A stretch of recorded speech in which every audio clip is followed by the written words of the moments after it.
Thank you all for coming. This is an amazing turnout. And welcome to the SF Bay Area School Counselors and Education Professionals Meetup Group. I'd like to welcome our host. Our speaker is Dr. Sean Davenport, and his talk is on school culture and student resilience. Of course, our meetup group is sponsored by CounselHero. CounselHero is trying to change school and college counseling as we know it by building a complete end-to-end system that automates many of the tasks counselors are asked to do in schools. This will free up counselors to spend more time with their students and impact their lives.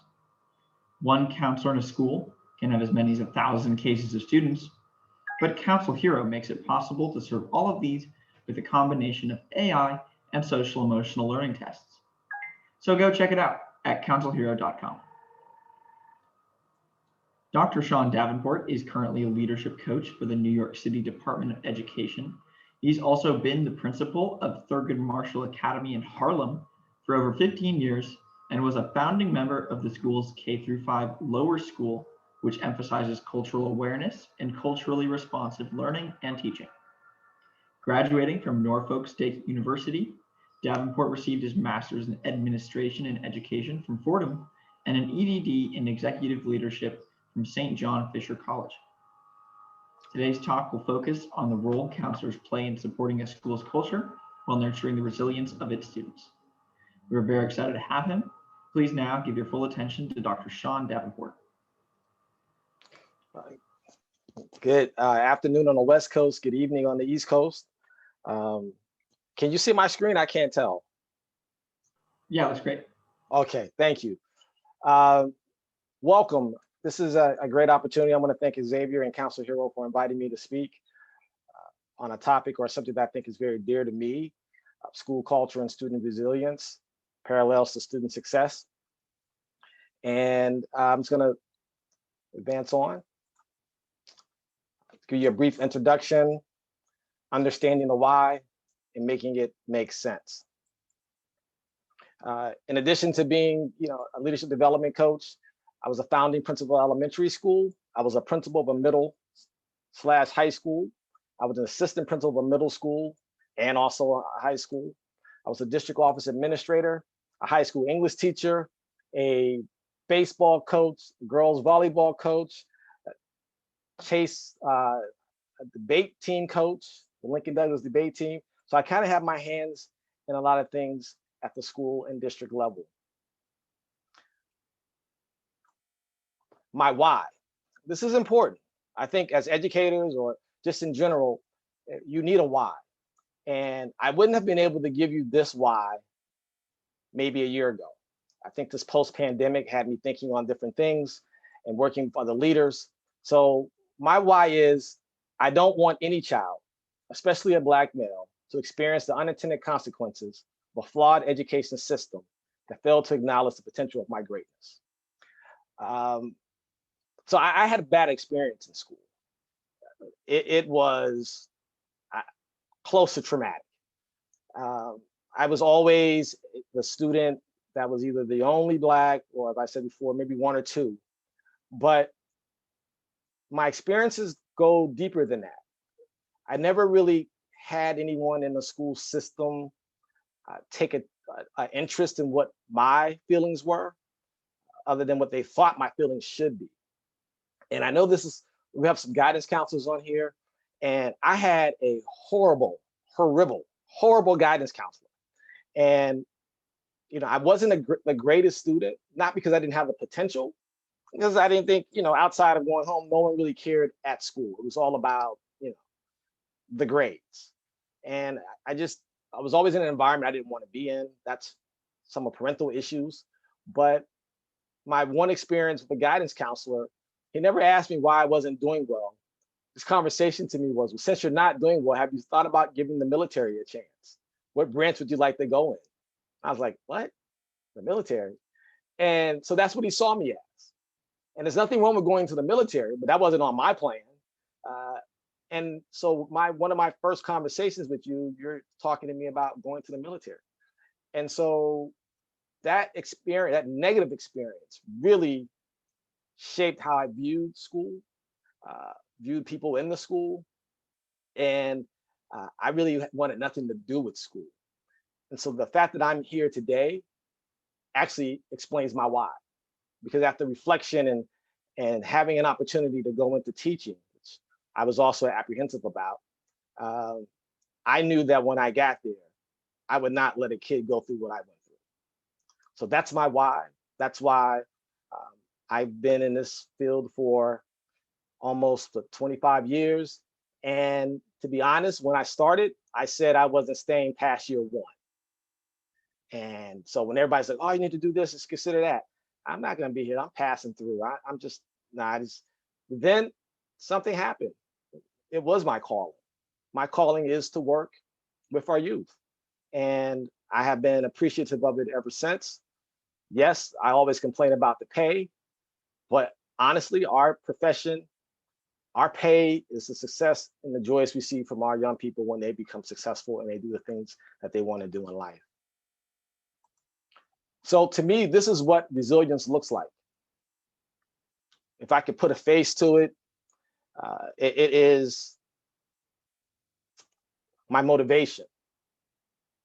This is why my why exists.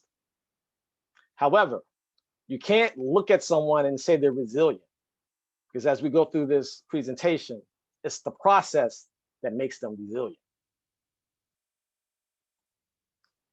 Let's get a general definition.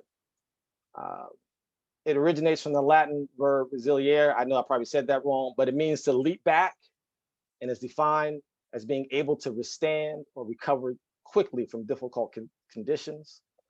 And Bernard says resiliency is the capacity of an individual to recover from or adapt to difficult and changing life circumstances. So I just want you to take a minute and just think about your education experience. How was it? Reflect on it. What were some of your challenges? And does this definition of resilience speak to you? So when you're talking about resiliency, there are a lot of theorists out there.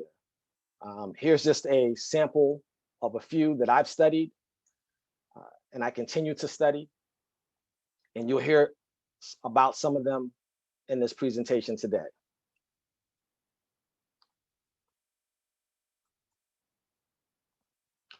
Dr. Norman Gramsci, he is the founder of research in resilience. His theory believes that someone with great resilience is not necessarily someone who's extremely brave despite adversity. It is someone who's able to show functional adequacy despite the emotional turmoil. And Dr. Emily Warner, she viewed resilience from an ecological view that focused on the protective factors of the child. And she did a study in Hawaii. You get a chance to see, to read it. She followed over 600 islanders from birth to adulthood. And she really gives a true account of what resiliency looks like.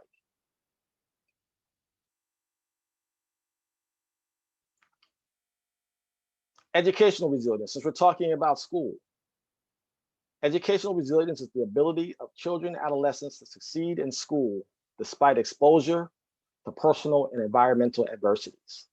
Wang and Gordon. I really, if you get a chance to read some of their stuff, I really recommend them to you. They've edited a book called Educational Resilience in the Inner City of America. Phenomenal. If you're interested in resilience, I suggest that you take a look at that. And resilience is a process that can be developed, nurtured, and cultivated within the context of the student school. That's from Newman and Dantzler. So let's get into what resilience actually looks like. So here's some key points that I think is very important. Resilience was often studied scientifically regarding mental illness, but over time, research has led the studies to high-risk children and how to better develop them to overcome their adversities. That's going to pop up a lot. Ernestus and Prelow's quantitative study showed and examined the patterns of risk and resilience and how they affect African-American and Latino youth. They believe that although you may come from a low-income family and face negative risk factors, the student does not have to be a victim of their environment. The study showed that when a student must deal with many risk factors, they're more susceptible to psychological distress than students who live in stable neighborhoods and have stronger support systems. Interesting. The study also indicates that when looking at a student's time in school, it is important to look at them over a process of time rather than at the moment.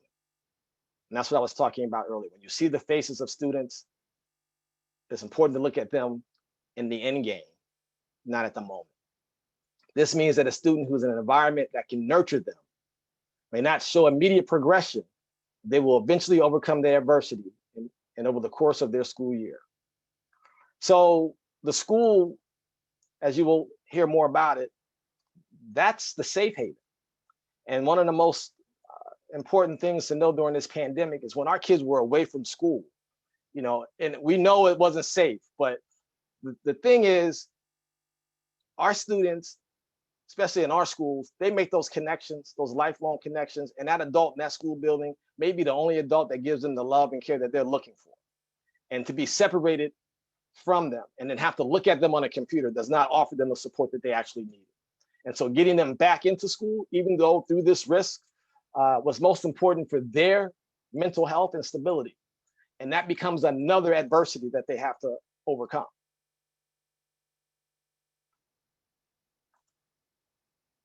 Some of the risk factors that goes on with resiliency: aggressive behavior, lack of parental supervision, academic problems, undiagnosed mental health problems, peer substance abuse, drug availability, poverty, peer rejection, child abuse, not graduating high school.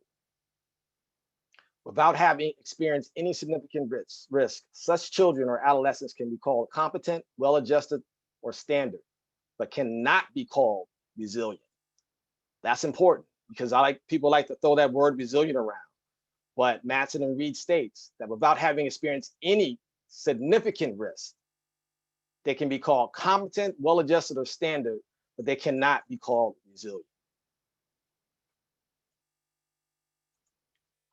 Some of the protective factors: healthy peer groups, school engagement, positive teacher expectations, effective classroom management, positive partner between school and family, school policies and practices to reduce bullying, high academic standards, presence of mentors and support for development of skills and interests, opportunities for engagements within school and community, positive norms, clear expectations for behavior, physical and psychological safety.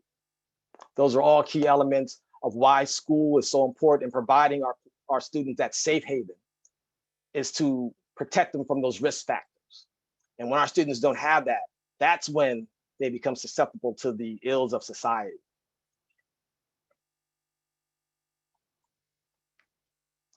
Yuri Bronfenbrenner had the ecological systems theory.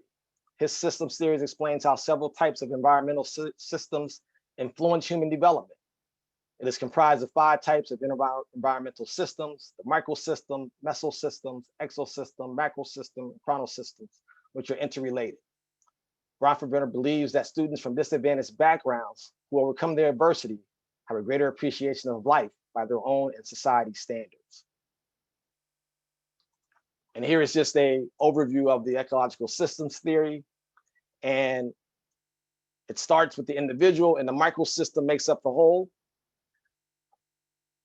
But for purposes of this presentation, a lot of our students, we look at the mesosystem, and that's the connections such as parents attending school conferences, performances, concerts, etc.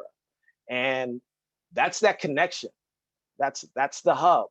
And when parents are involved, and parents know their students' friends, and are able to help support them in their environments, you will have better student success.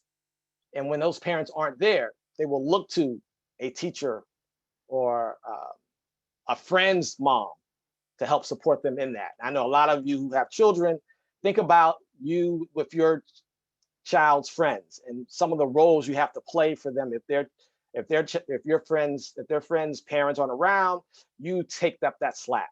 You may take them to games. You cheer them on when the parent isn't there. That's the system. That's the support system. That's the mesosystem.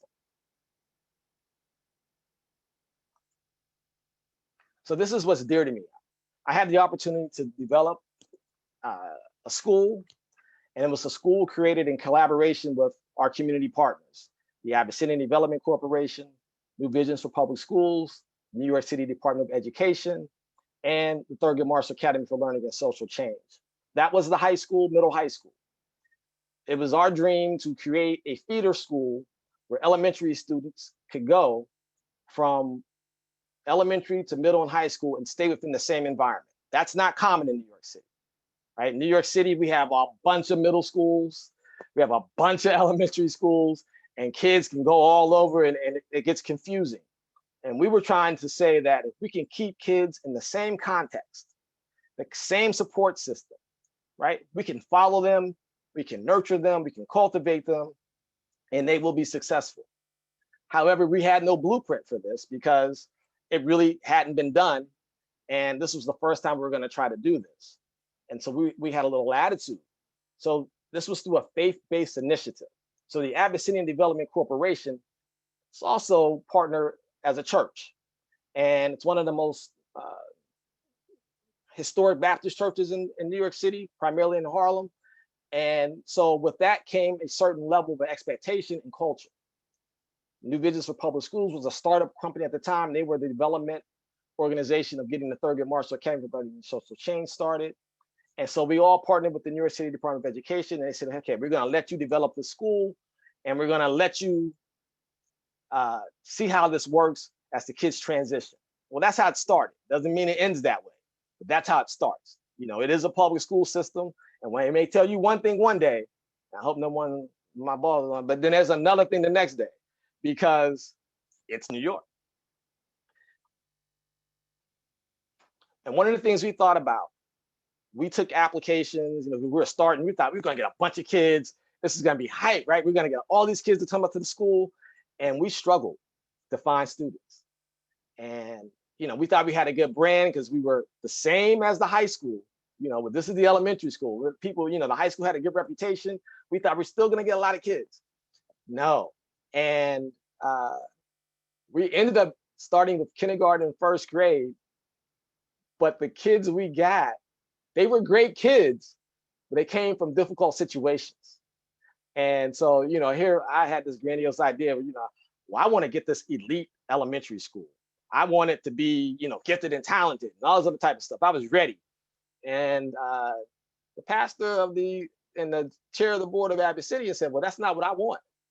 I want an opportunity for all students. And I think that's the way we need to go. Taking all of our kids in and providing them with the opportunity, right? Taking the at-risk student and not just the well-prepared and gifted student, and bringing them in an environment and culture and giving them culture and nurturing and helping them navigate through life's challenges. And so we started and we said, okay, well, let's hype the school up. And so we had to make the parents feel like they were getting something special, and they were. So one of the things we did was said, you know, you got to sign a contract committing to 40 hours of community volunteer service throughout the school year, right? You're going to have to attend field trips. You're going to have to do classroom support, homework checks, come to parent-teacher association meetings, school leadership team meetings, participate in school events. You know, we had Thanksgiving dinners, and the parents will all bring in potluck dinners, and we were creating all this community. And then we had this uniform. We said we want all our kids in compliance in uniform. And let me tell you something. It happened. All our kids were always in uniform, right? Our parents were tracking their hours. You know, I can't make it, but I can send my sister, and you know, the aunt will go. And so it became this community support school, and we just happened to love it. But you know, when the school grows, you know, that and it was that first year. So I get more than that. So you want to talk about like the culture of the school. You know, there's 3 levels that they say in the culture. The one you see in your first visit, that's the first impression. So it was pretty, you know, the uniforms, the kids look good. Level 2, values, beliefs, the way things should be done. These are testable in the physical environment. And that level 2 is something. And level 3, fundamental beliefs about school, students, etc., and the reason for being. And so we were really in our minds had this perfect culture of what we wanted to create. But like I said, what we thought we were getting initially, we didn't necessarily get. And we had to really work on fine tuning a culture. So in year one, we started with kindergarten and first grade, and the DOE promised us a building for year one. And I'm gonna get you guys a building, and you're gonna start your own school in your own new building. Well, I told you earlier that doesn't always come to fruition. So what happened was they couldn't really find us a building, and whatever they thought they found fell through.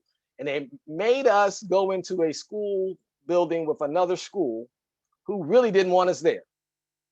And I'm not mad at that, because if I had my own school and you told me I had to take in somebody else's kids and share my space, I would be upset too. So we had to navigate of trying to establish a new school culture within a culture that existed with people who didn't want us there. They act like they did, they played along, but when you were supposed to have certain things at a certain time, like the gymnasium, it was always booked. Or, why is their kids getting this? We got something new. It was crazy. When we thought about our staffing, I had this thing, I didn't want a new teacher. I felt if we're starting a new school, we had to get people who had already been there. So for a brand new school, our average teaching experience was 4 years. That was almost unheard of starting a new school. No guidance counselor.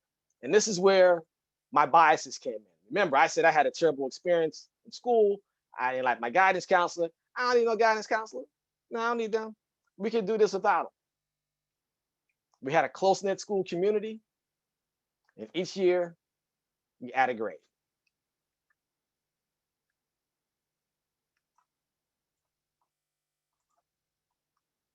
So we said every day we're going to have our kids recite a school creed. And this was the creed. I am proud to be me. I will learn, read, and I can do anything. I have talents that can shape and change the world. I have no true limits as long as I believe in myself. I will grow and strive at Thurgood Marshall Academy Lower School. That was the creed. And every student who went through that school can still recite that creed. And the first line to me was the best line. You're shaping image, you're shaping culture. I am proud to be me. And that was just so important that they had a sense of who they were. So we thought. And we went along, and every day the kids recite the school creed and all that type of stuff. And like I said, it's kindergarten and first grade. And we thought we were moving, and then we started having little exams for the kids. And we're looking at some of these exam scores. We're going, we got some issues. Majority of our kids aren't on grade level. A lot of our kindergarten students didn't have some of the cultural skills, nor did they have the academic skills, even in kindergarten, to be able to do certain things. So it was a struggle. And we were really racking our heads about, okay, so we had this one idea, now we have this, what can we do? And what we tried to do was get to know the students a little better. And some of our noticings was that the kids had low self-esteem. And you're saying, well, how can a kindergarten, first grade student have low self-esteem? Let me tell you, I could attest to the young men in the building, walked with their head down. You would ask them a question, they wouldn't look you in the eye. They were unsure of themselves. They lacked fundamental skills. We had an inconsistent teaching philosophy. You don't recognize that right away. We noticed we needed to have a curriculum adjustment. We need to refine our school culture. And most importantly, we had to change the mindset. So one of the things we did with the low self-esteem, it was like we got in a huddle, and we said, what can we do to support our kids where they could feel like they had a win? So we picked we thought would be one of the most easier poems for them to learn. And it was A Dream Deferred. And every student we would teach that poem to. And I can remember a young student, I don't want to say his name, but Christopher. Christopher, when he finally memorized that poem, he gradually began to lift his head up because he knew something, right? He could recite something. And guess what? His peers knew it and he knew what they knew. So that was our end. So that became a force for us, a rallying cry was, here we got a little something here, you know, but we still didn't know what to do with it. We were on the edge. We saw some sparks, but now how do we cultivate that into the kids?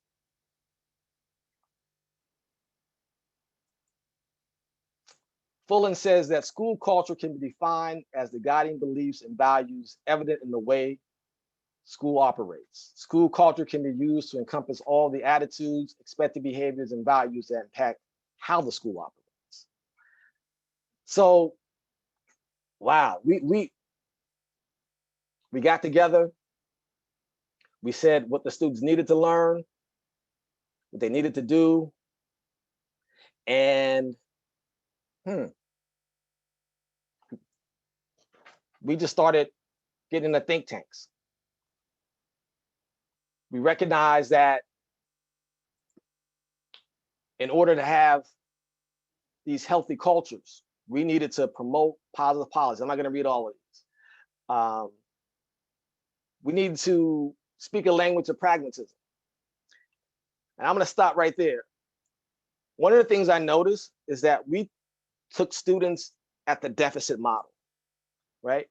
And that came with a lot of our own insecurities. For one, how we speak to kids is crucial, especially at a young age. I can recall standing outside of the school building, watching a mother take her 3-year-old son past my school to another elementary school, cursing him out on the way to school. And I'm not talking about the easy curse words. She cursed him out like an adult.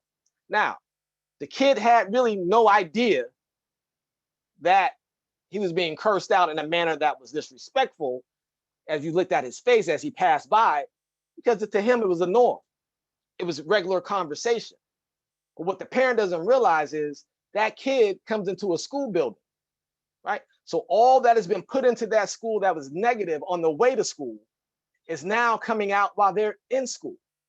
And so we had to look at how we were able to deal with that on a teaching perspective, because our biases said that, well, when a child is disrespectful to us, we act a certain way.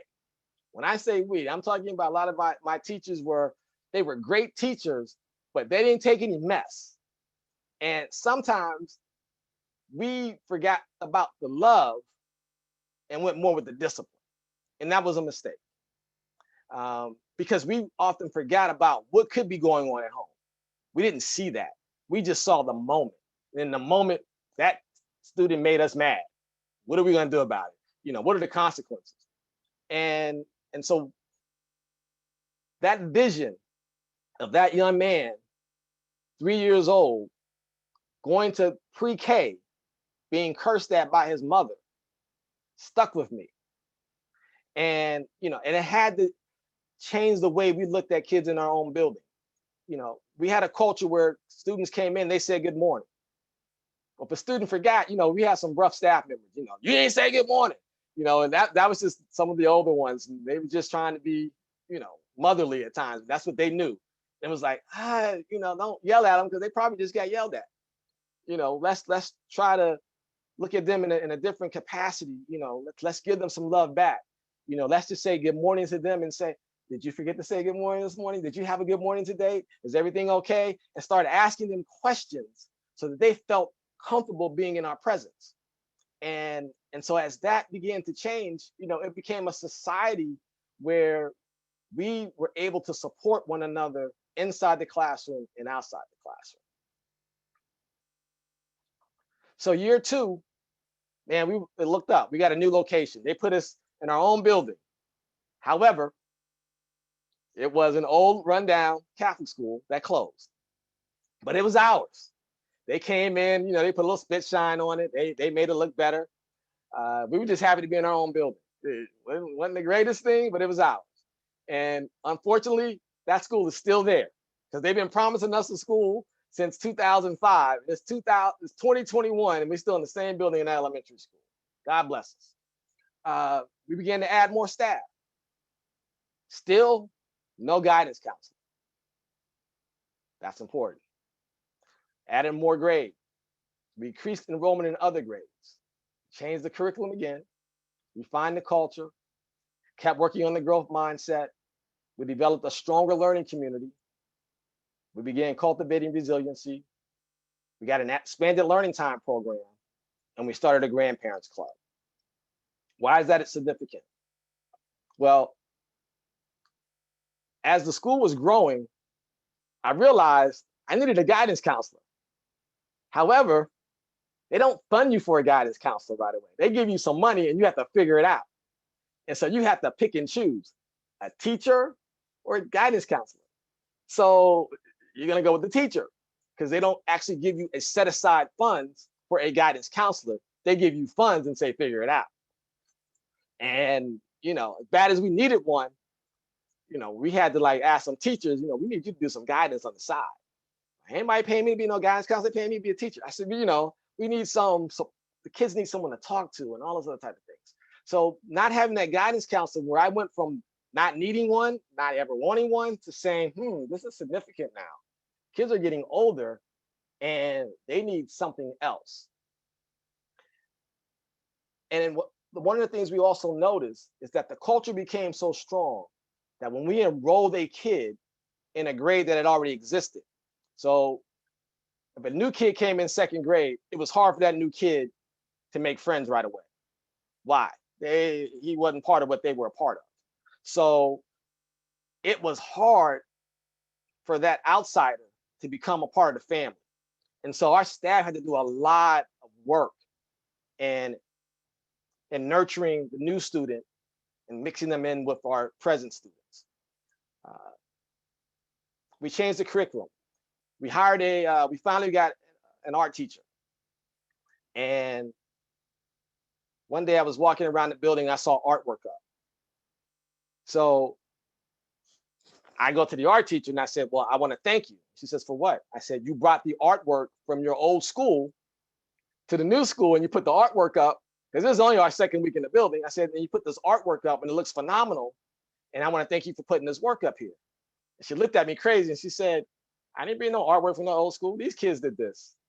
So you got to be kidding me. They only had 2 weeks of art and they're producing this. And so we stopped. It was I got with some other teachers and we said, you know what? Our focus needs to be literacy through the arts, because we have something here.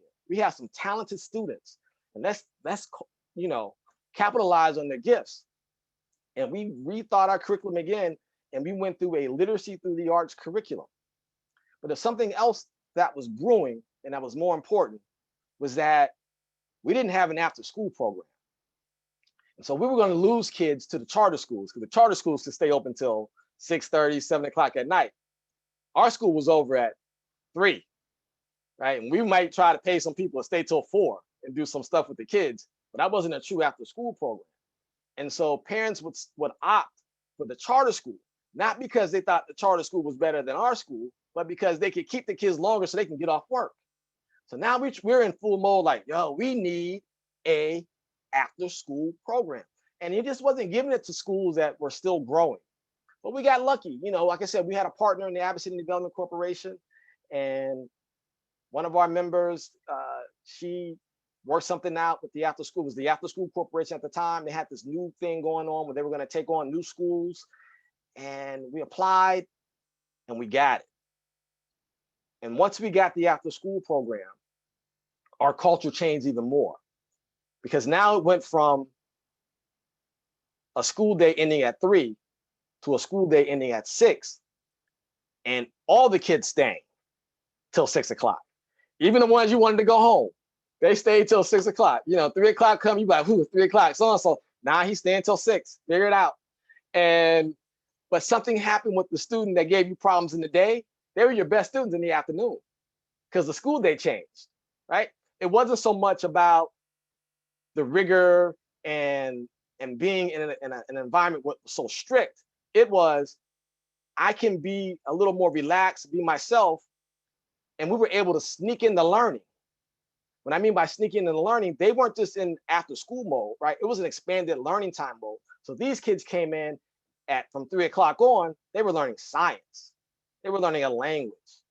They were doing karate, yoga. So all these things were happening from 3 to 6. And so it was so good, right? We would have kids go to the doctor at 1:30, 2 o'clock and come back for after school. Who does that? You know, what kid wants to come back to the building once you left school? And once we saw that happening, we knew we were on to something. Uh-oh. We knew we were on to something. So having that opportunity to work with our kids and provide them with a safe haven until 6 o'clock really did a lot for our community. And the other thing that began to happen was that I told you about our high school, our middle high school. We started having our high school students come mentoring the elementary students. And here was the caveat, right? They had the same uniforms. So the elementary school students started to see these big kids come into the building looking like them. And that was the thought when we founded the school. We took a Thurgood Marshall senior and said, what does this student look like? And how do we take a kindergarten student to look like a successful student? And they would come looking like the high school kids. And what we would find out is they would get on the bus together, on the city bus. And the high school students would tell us, we had to change our attitudes on the bus. And we couldn't say the things we normally say because we see the little kids in our uniform and we knew we had to be role models. We knew we had to behave. And so that was a significant occurrence and that we were really proud of. And the other thing, when we started doing these trips, man, you would have thought we were giving things away. Parents were fighting almost to go on a trip. They had some great trips. They were fighting. And then, then we had the grandparents who were taking care of the kids also wanted to go on the trips. And they would hang around. They had nothing to do. They had nothing to do. And they would hang around the school. And so I just said, well, let them go. They're not doing anything. Send them on the trip. And they went on those trips. And next thing you know, kids were coming back and they were everybody's grandma. And that was something that was so important to us because it gave them another adult who was caring for them, who cared about them. And so it was very significant to see our grandmothers taking in other grandchildren and calling them their own. And that was the culture that we were establishing, supporting that resiliency of the students, cultivating it and nurturing it and growing it. And so that grandmother's club became a symbol. They did everything. If a parent was acting up and wasn't doing what they was supposed to do, we tell the grandmas. The grandmas will pull them to the side and they're like, hey, baby, now let me have a conversation with you. This is what we're going to do. I'll take care of such and such for such and such time. So those things were so important. And those things helped the cultivation of the school culture. And it helped navigate and cultivate the resiliency of our students. And as I said, we changed our curriculum to literacy through the arts, and the kids started having conversations that adults would be having. And they would talk about Kandinsky, they would talk about Frida Kahlo, but then they got into talking about Jacob Lawrence, Romare Bearden. They were saying things that I didn't know. I had to go and start reading these things so I can have conversations with the students about the things they were learning, because they were learning more than I knew, especially in the arts. And we would take them to museums. And I went on a museum trip, and the kids were there, and they were doing such a good job of describing the art, what the colors meant, and all this other type of thing. A gentleman asked me, well, where are these kids from? They must be from a private school. I said, no, they're a public school and from Central Harlem. He didn't know I was the principal. And he's saying, that's impossible. These kids can't be from a public school knowing this type of information. I was like, well, they are, and I know because I'm the principal of this school. And so the gentleman was just startled. And I said, our kids can do anything when given the opportunity, when given the resources, when given the chances. They can succeed and excel. And our students were able to do just that. As the kids started to grow, we started doing more social activities with them. They had more causes to to be aware of. And every year, we had a couple of students who were diabetics, and we would do a diabetes march. And we walk all through Harlem with our signs, and getting support, and getting funding to support diabetes, juvenile diabetes. And that became the mantra, social activism, social justice. That's what the school stood for. And this is what we wanted our kids to do. And even when voting came around, they would walk around, make sure you vote, do all these things. And so that was the norm of the school, not the exception. This was the normal things you saw. They had conversations about politics and policies. These are things we wanted them to be involved with.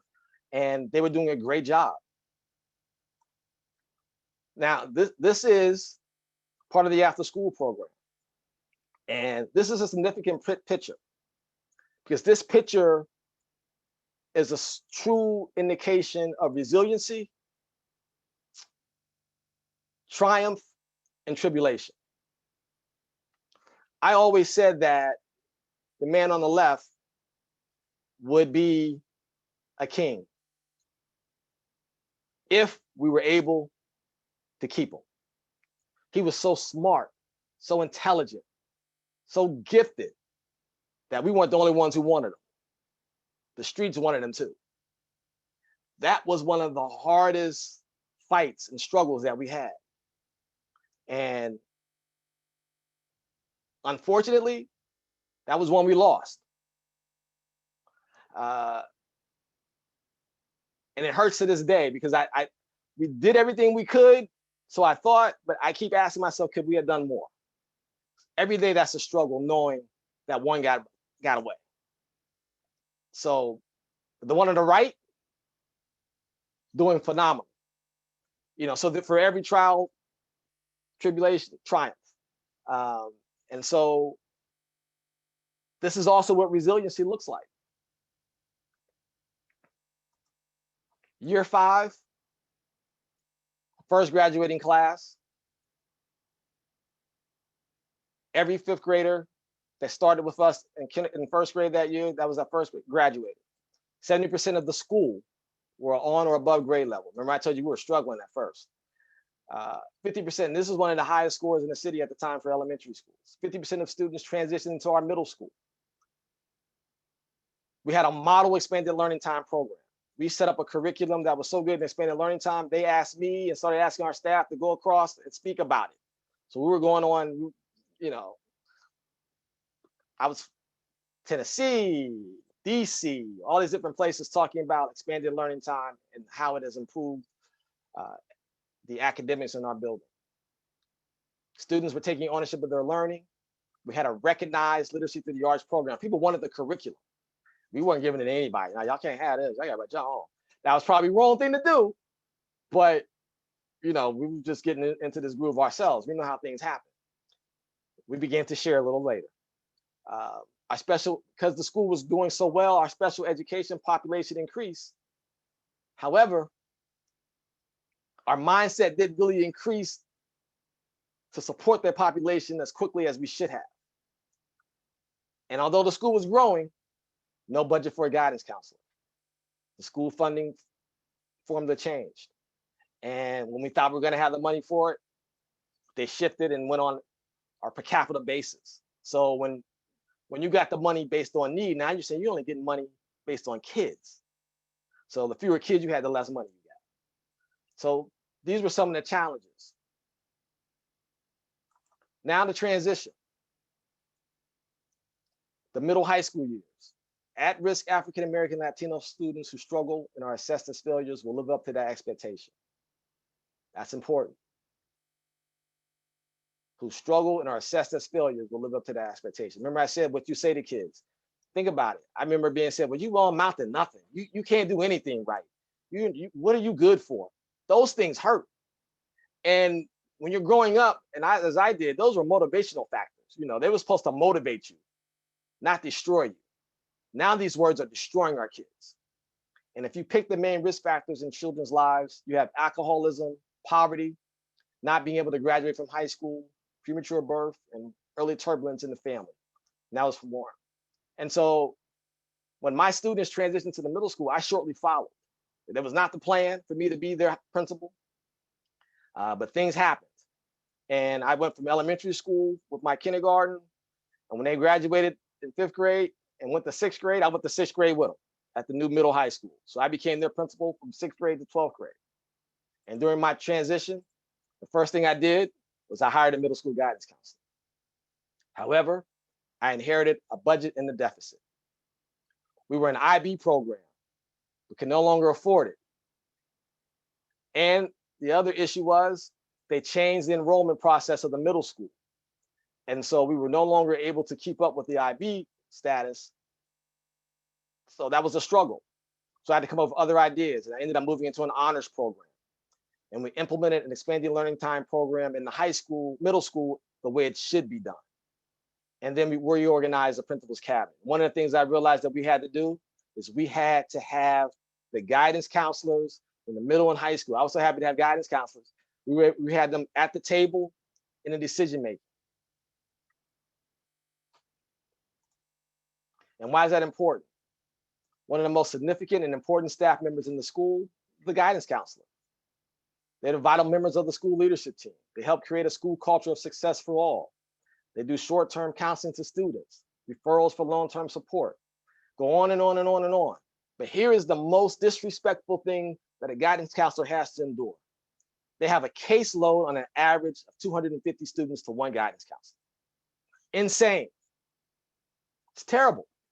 And that's if you're lucky, right? Some schools, it's 500 to 1. And they want that one person to do all these things. I even put the list of things that the guidance counselor is supposed to do. I just put some of them there. But yet that one person. So then I start reflecting. I'm like, well, maybe my guidance counselor just had too many kids. But then I see the guidance counselors I worked with that were in my school. And I said, well, no, that's not the case, because even with the kids that they have, they try to find the ones that need the most and give them the time and support that's needed. And that becomes part of the culture. It's the guidance counselor that tells you who's struggling today. It's the guidance counselor that tells you so-and-so's having a bad moment at home, da, da, da, da, da, da. Be careful with them, let the other teachers know. It's the guidance counselor that helps set the tone for you. And if the guidance counselor is not at the table and playing an integral part with you, your school will struggle. And then the kids, you know, they find that guidance counselor when they need a little extra love that day.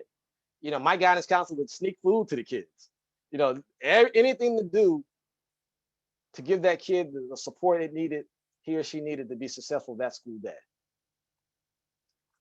And in that middle school years, these were the kids, majority of these kids were the kids that were in that elementary school.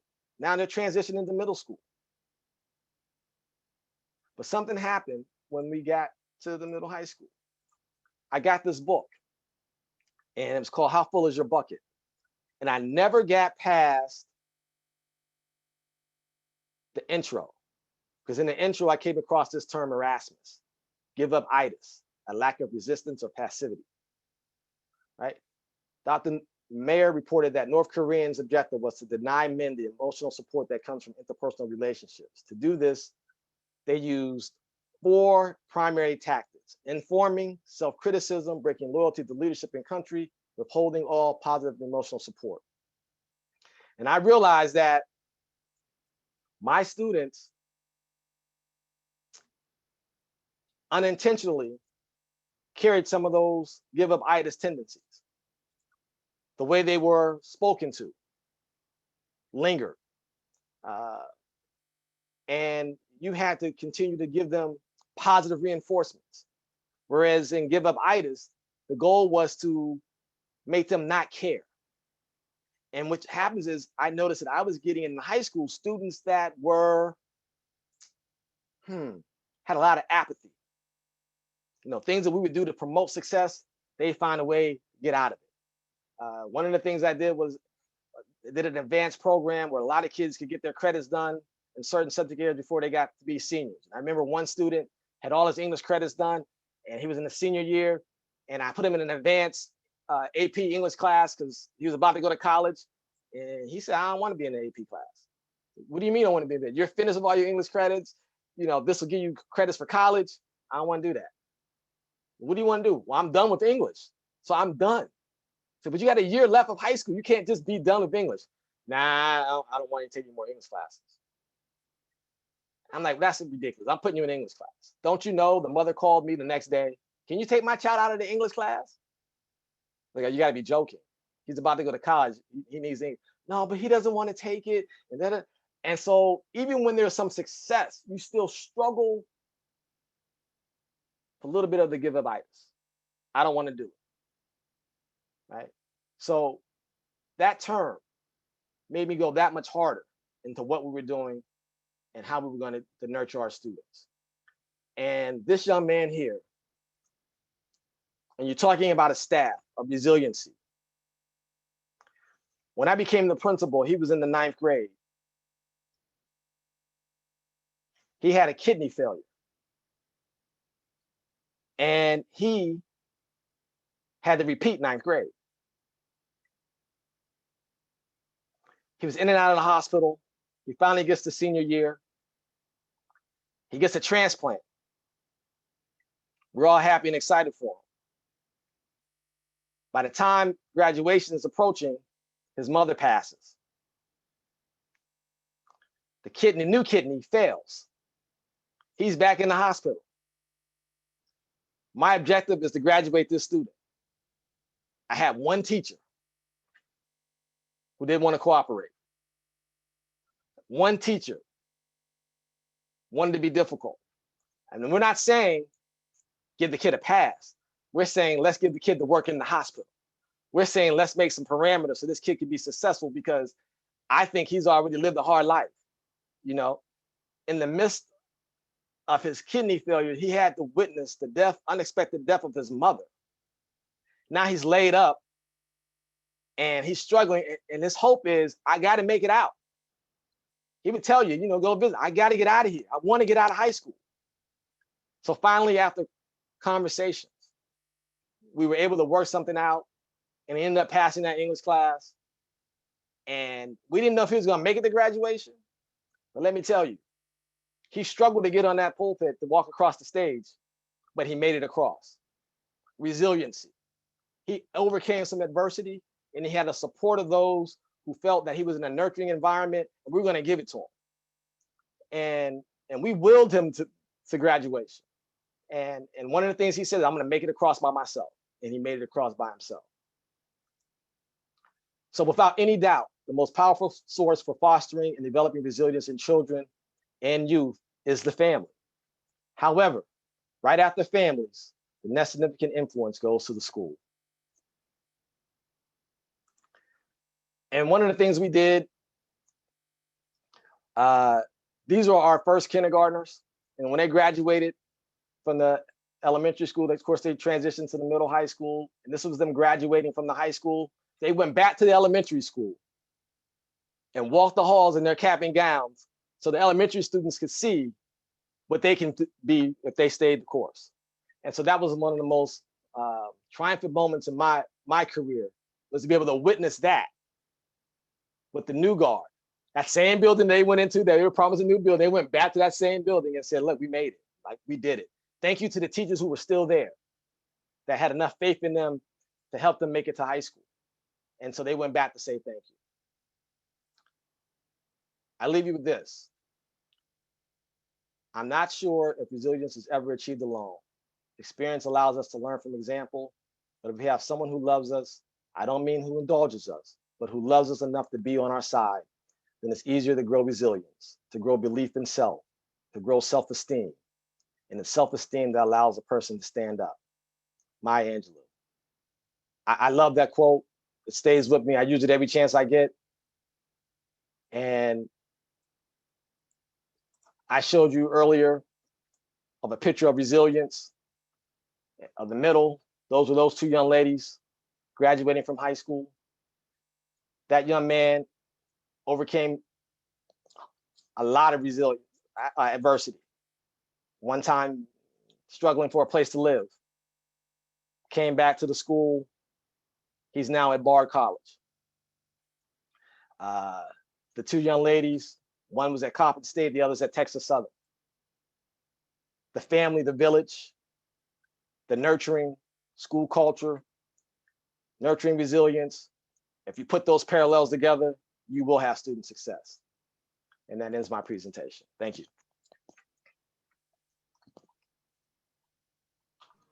Wow, thank you so much, Dr. Davenport. That was an awesome presentation. We're now going to have open it up for a Q&A. So I saw a bunch of questions in the chat earlier.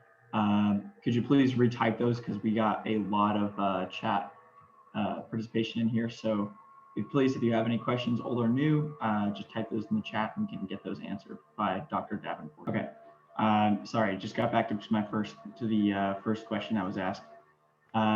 So there are children who may or may not have experienced the risks on that list, but have experienced trauma in the past who demonstrate resiliency. How can you say more regarding how children are labeled as resilient or not resilient? Yeah, I mean, there's so much to say about resiliency, and not having a lot of time to do it, but that list was just wasn't an exhaustive list. It was just a list of some of the things that kids go through. But most importantly, I think a kid doesn't want, if a kid knows you care about them, especially in a school setting, they never want to disappoint you.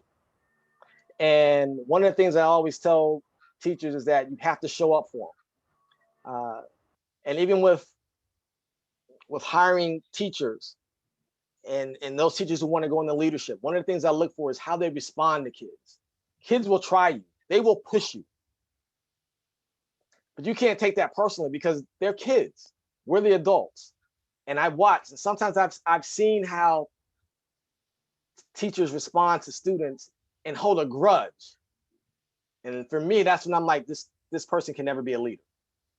Because if you can't let that go of a student that is going through issues, if a kid is being that disrespectful to you, then you know they're going through something, and not trying to find out what the issue is, that's a problem. And so what we tried to do was let our kids know that if teacher A or staff member A or B isn't there for you, then you got C or D. If they're not there for you, you always have me. And one of our cultural things is we always had an open door policy. And I think the adults got a little upset with that, because the kid could just walk in my office, I got a problem. And I'm going to stop what I'm doing to hear the problem. And we're going to take care of it. And the kids always had an open door, but the parents didn't. I made that very clear, because I was there for the kids.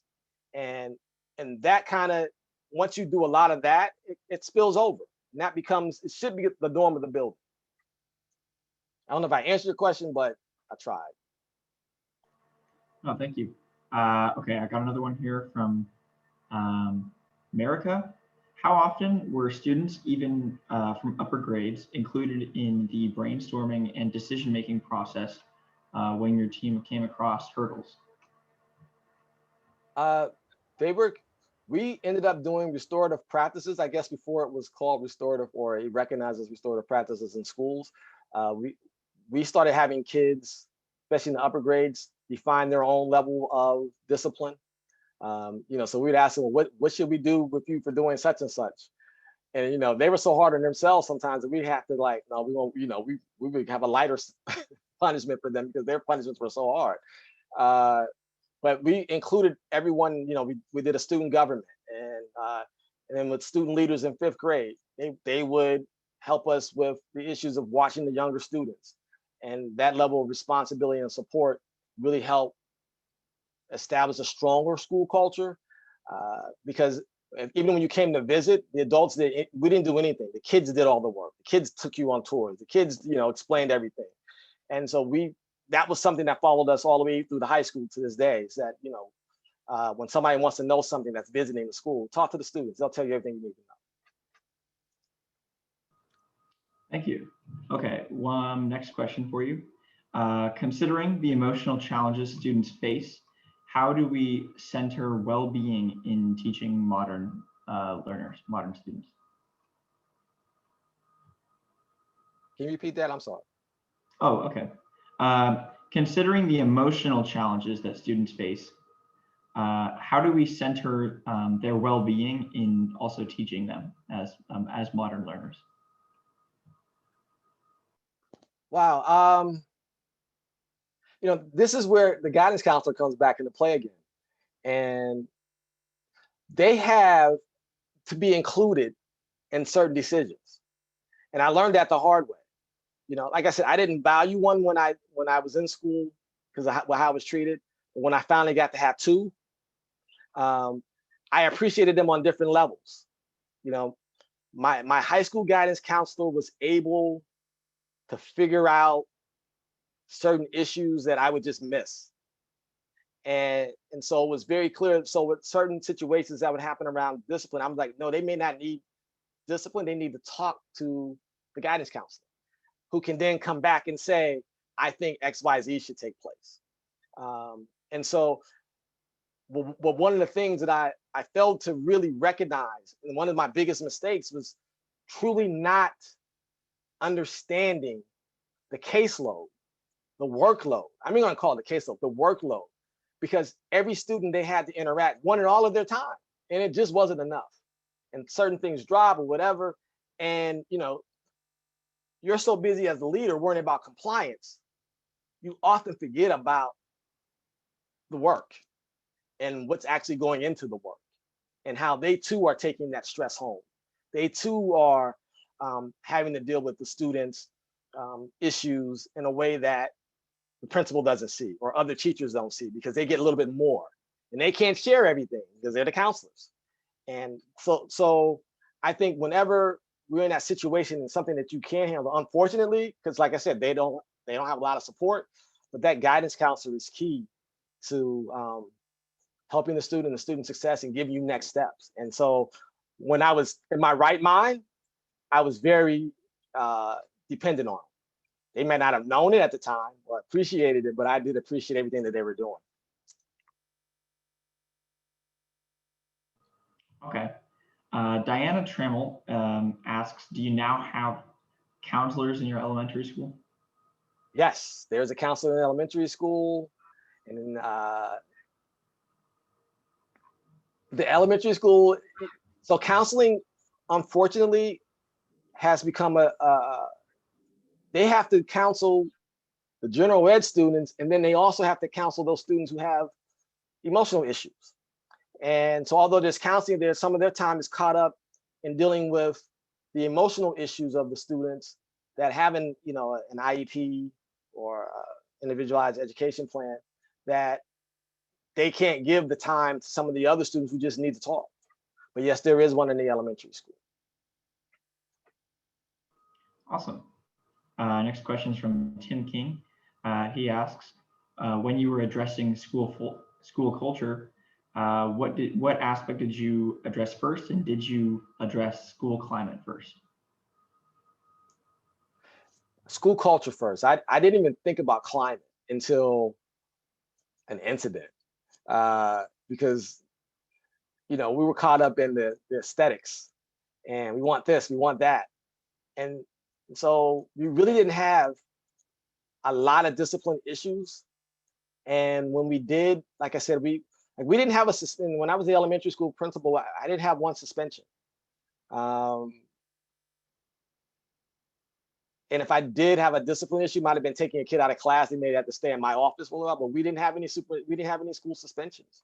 And that's a testament to the staff.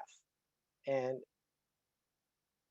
we might have done other things to support the discipline, but we never suspended a student while I was there as an elementary school principal. Middle and high school, that's a different story. Elementary, we didn't have any. Well, that's awesome to hear.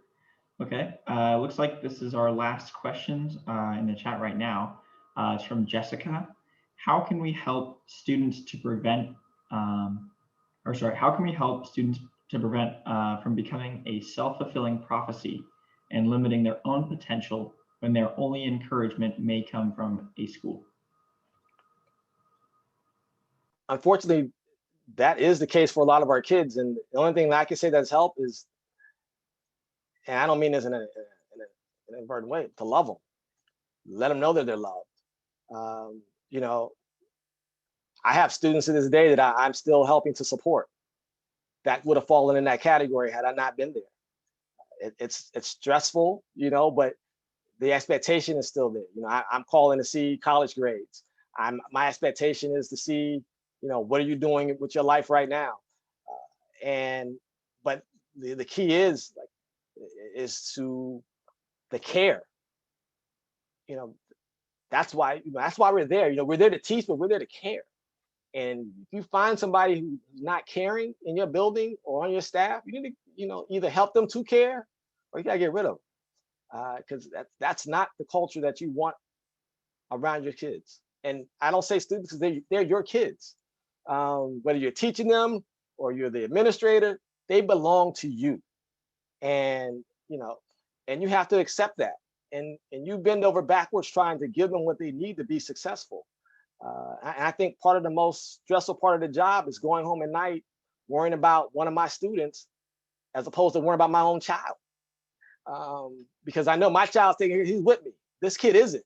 Will I see this kid tomorrow? So you get to school early and you're staying down by the front door waiting to make sure that you're seeing so-and-so come through to make sure that they're okay. And then it's going to be, did you eat? Let me go take you get something to eat. So I need you in your right mind today. I don't need you going, so you're doing these things in support of, because you don't, like I said, my why was I wanted to recognize everyone's potential because no one in my school settings took the time to recognize mine. Awesome. So we actually just got a few more questions in just now. First one, did you have challenges with staffing the extended school day program? And how did your staff juggle personal commitments with the length of that school day? Ironically, I did not have. At the elementary school, I had no problems. And what we did was a couple of days were academic days and the other days were activity days.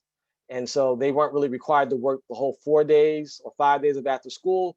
They may have done the academics 2 or 3 days out of that week, and they did the activities the other 2 days. Now, some of my teachers did the activities and some did the academics. And then we would have supports from colleges that were, but the model was not liked by the after school corporation at the time, because I spent most of the money and resources on teachers, as opposed, when they were like, well, you can get the college people for cheaper. And I'm like, that's not about being cheap. It's about supporting kids, and my teachers can do that best. And so the development corporation was very strong partner in making sure that we were able to keep that formula. And that's what became the model formula. So when I went to the middle high school, that was the tough part, because the middle school teachers were like, I don't do this stuff. But then I said, well, think about it. You got test scores, you got all this type of stuff.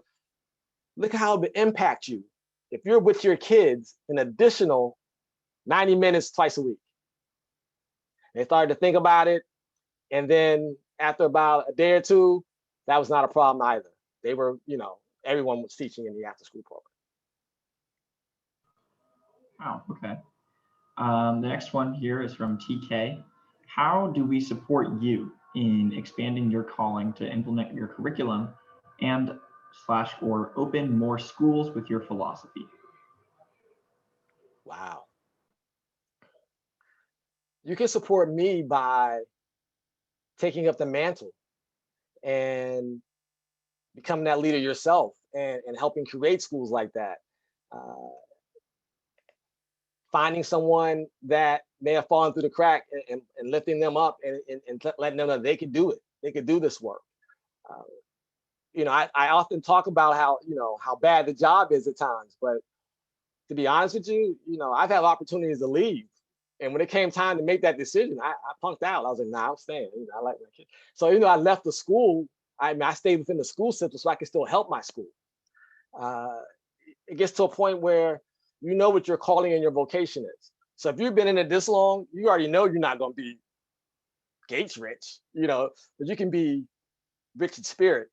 And people say that who don't have money. But the true essence is, that you are doing something that is valuable to other people. And most importantly, it's going to save the next generation. And so that's what you can do. You can just pass it forward. And about the way, because I'm done. I can't do it anymore, but you definitely pass it forward. Oh, that's awesome. Next question here. Do you think the implementation of mindfulness within a school would be a tool that you could possibly look at? Oh, already did it. Our elementary school is highly recognized for that right now across the country. Their school leader is definitely on the ball with mindfulness. They're doing the ruler program. All the teachers are trained in it. Before I left the middle school, one of the things one of our morning routines was a meditation. So they were hyped in the morning. I calm them all down. I throw on some Miles Davis or some Charlie Parker, and they'll put their heads down and they'll relax, calm down, and they'll be going to start their day. And so they appreciate it. They even lead now in the elementary schools. They lead the morning meditations. The middle high school, it's a little tougher in the mornings to do it, but they find that space. And the good thing is those kids who come from the elementary school who transition to the middle high school, they're already accustomed to it. So it's easier to support that culture with the meditation piece. But definitely, it definitely needs to be a stronger practice in middle and high schools. But what we are teaching our kids, even at each level, is to find a corner and take some time. And we're teaching other people to respect that time. And so that was also happening, respecting different cultures. I know during Ramadan, our kids who are practicing Ramadan, they know to come in, they get their prayer blankets, they go do what they have to do. It was just accepted and respected. And that's, that's what I loved about the school environment, the school community, is it's the respect they have for other people's cultures, religions, and beliefs. Thank you. The next question is, how did you and your staff prevent or overcome compassion fatigue? I don't think you can, because you leave it all. You just leave it, and you have to find ways to refill it. Refill your bucket because somebody else needs you next. And I think when you're doing your job right, unfortunately, you will be fatigued, but you do have to find time for yourself. And that was one of my failures as a principal, was not having me time. I finally found it during my last year. I started, the last 2 years doing martial arts, Tai Chi. I got within my spirit. It was, it was replenishful. But then I got back into the work mode, and I didn't stick with it. And I suffered from that. So how you do fatigue is you kind of have to recharge, but understand you're going to get tired again, because you're going to you give your all and you leave it there.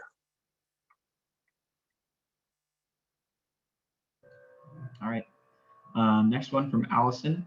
The school you have created is a model. Are other schools across the country studying the TMALS? Yes, they are. But we need more schools in New York City to study it. Sometimes it gets more publicity outside of your own home, and but some things, the practice you can model, but the dedication and the spirit of the teachers and the staff there, that's a gem. That's hard to find. And I say, when you get it, you have, as a school leader, you have to nurture it and cultivate that as well. Because, one of the most positive things about the elementary schools, they still have about 60% of the original staff, 50 or 60% of the original staff are still involved some kind of way. And it's been 15, 16 years. Okay, great. Our next question here is, for someone who wants to spread their knowledge and their school's best restorative practices to other networks and school systems in order to service more students and change more disciplinary practices within their parish, I'm in Louisiana, how might they go about doing that? Okay, David, that was a long question. Basically, if you want to spread your knowledge of your best practices to other networks and school systems, how might you go about doing that? Oh, professional organizations, conferences, CounselHero. There are patting yourself on the back and talking about the stuff that you're doing and getting in those circles. I think one of the biggest mistakes we make and this is my biggest problem, and my colleagues get mad at me all the time for doing this, is that I don't promote good things because I'm always busy worrying about what's wrong. And so taking the time to acknowledge the great work that you're doing through social media, um, highlighting your students, those are ways to get that exposure. But for me, I struggle every day because I said I came with that deficit model too. If something's right, something's going wrong. Let me find out what's going wrong, because I never took time to really celebrate. And I'm thankful for staff who forced me to celebrate things. I don't even celebrate my birthday, because it's just, so I don't take time to appreciate those things. But with a strong staff and that appreciates that, one of the things I didn't realize is that, when I was in elementary, 'cause I was a high school teacher. So when I did elementary school, there's so many things elementary school teachers needed, and I'm like, high school teachers aren't that needy. You're like, why do I have to tell them they were great? What's this? Why do I have to tell them such and such, such? No, it's elementary school. You have to do such and such. They had unit celebrations and all this type of stuff. To me, that was new. And, speaking that language was new. I could do it with kids, but, it took me time to really learn how to acknowledge and celebrate adults for going above and beyond, because I was selfish in thinking that's what they were supposed to do. Uh, I have a friend that's on here now that's very good at the little things, and helps me realize that the little things are very important, but I still struggle with them, but I acknowledge them.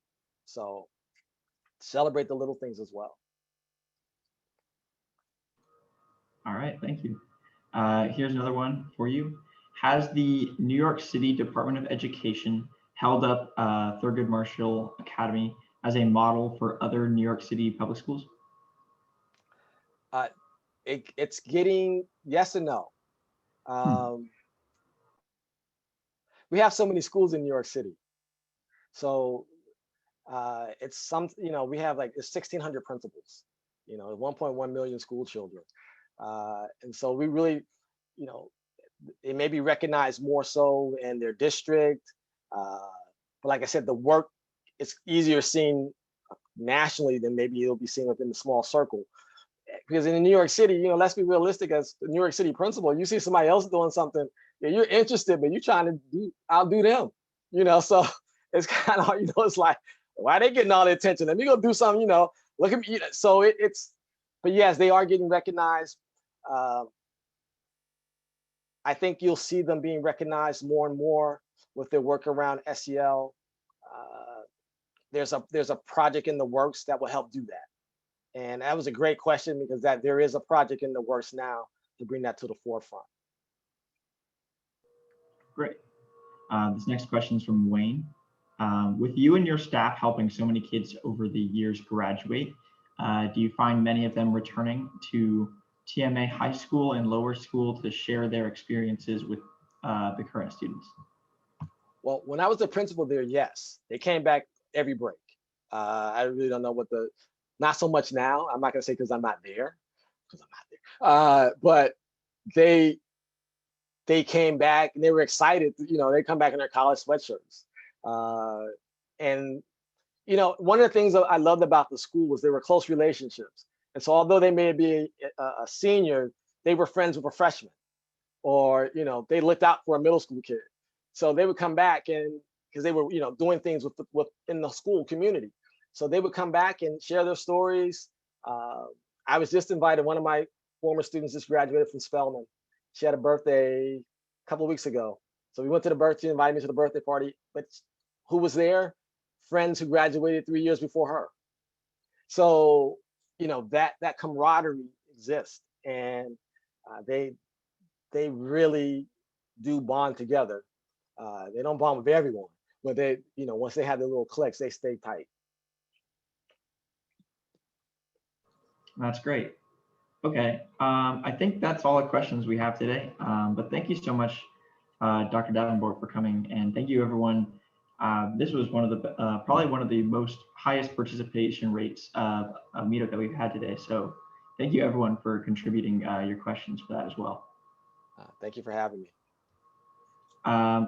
So the SF Bay Area School Counselors and Education Professionals Meetup Group, we hold these talks to keep everyone informed on our field and keep everyone furthering their learning. So you came here today, pat yourself on the back, you did that. If you haven't already, please make sure to join our meetup group. The link is where you also were told to register for the Zoom call. And please we will update that further when we have more speaking events like this one. So thank you everyone and have a great rest of your day.